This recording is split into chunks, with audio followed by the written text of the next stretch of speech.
që është buf me 2 këmbë me 2 duar. Kështu që kjo është për të pasur të qartë një gjë, që alternativa ndaj nesh është këneta. Dhe po të kthehemi mbrapsh, ne Shqipërinë e kemi gjetë në kënet.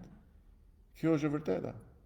Gjithë ato borxhe, vetëm fakti që 50% e popullit paguante dhe për 50% tjetër që ose e vidhte ose nuk e paguante energjinë elektrike.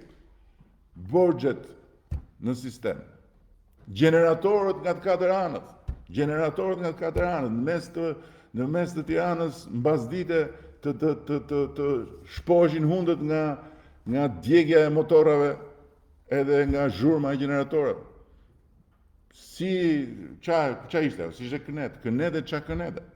Dhe kur shoh sot se ku jemi, kjo s'ka si krahasim. Ne kemi dalë nga kënet, pse si ishte kënet një Shqipëri ku gjithë turizmi bazohej vetëm tek motivimi patriotik i vëllezërve motrave në Kosovë, shqiptarëve në Maqedoninë e Veriut, edhe emigrantëve që ktheheshin dhe që sot kthehen shumë më tepër. Ç'a ishte? Si ishte këneta?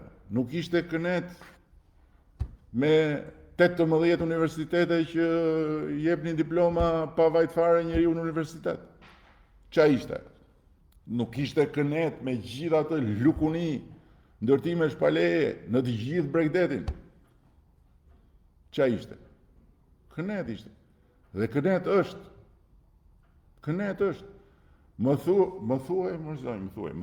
tregon një gjë, më thuaj, këtë e morën nga kënet dhe e thanë dhe e bën oazë. Jo, e kundërta është e vërtet. Edhe oazët që i kishte bërë Zoti për merak, i bën këneta. Kjo është e vërteta. Qa të them unë i shkreti? Të them që s'janë. Qa të them? Kujtoj pak furgonat që ndalonin vend. Po çati kujtoj? Nuk kam çfarë i kujtoj se këtu nga aja ke zhëja është bërë një përmbysje shumë e madhe. Po shikoja, ja u thash edhe një herë më parë, mos gabohem. Se thonë ekonomia, tani më fal. 4.8 miliard kanë hyrë vjet nga turizmi. Dhe ku kanë vajt? Kanë vajtur në të gjithë zinxhirin. Se turizmi konsiderohet eksport.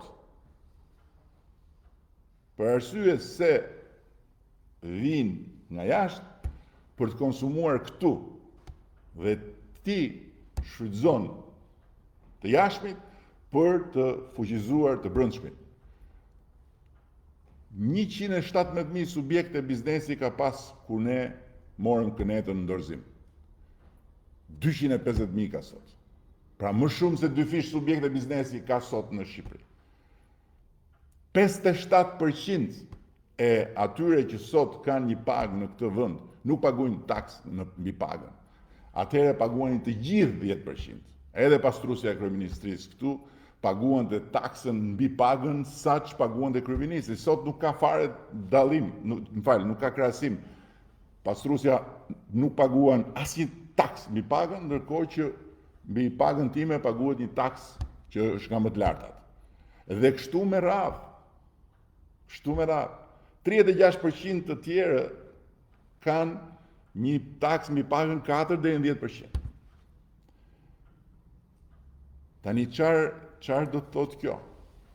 Do të thotë që duke ndryshuar atë sistem taksimi, ne i kemi lënë çdo vit në xhep qytetarëve 140 milion euro, që nuk ja kemi marrë si taksë mbi pagë. Dhe në 10 vjet janë 1.4 miliard euro, që si ka marrë shteti, i ka lënë në xhepin e qytetarëve. Po aksesi në aviacion, se dhe kjo është shumë interesant.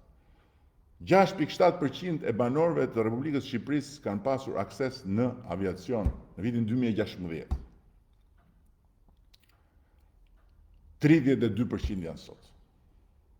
Që flasë për rezidentët që kanë marrë avionin.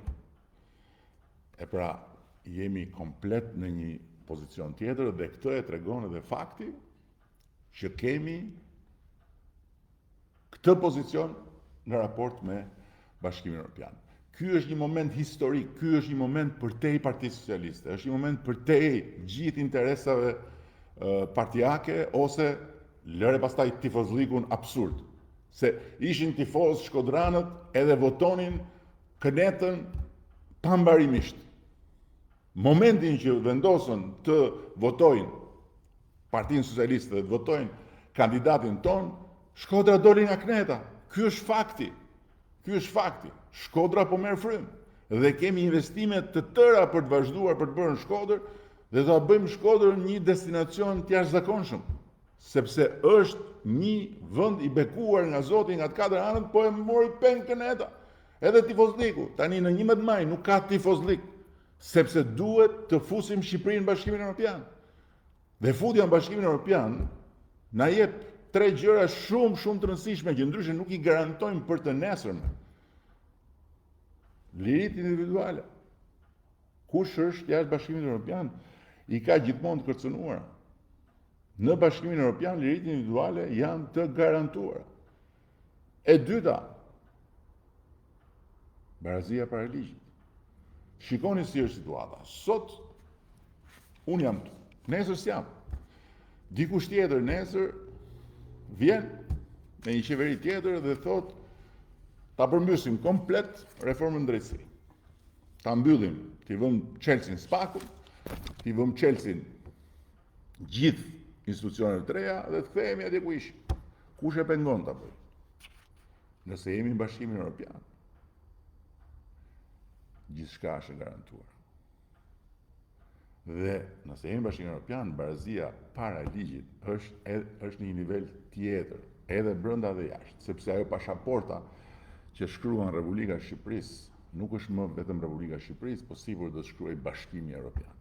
Dhe secili dhe secila, qoftë shqiptar që jeton jashtë, qoftë shqiptar që është këtu, do të jetë komplet i barabartë para ligjit dhe para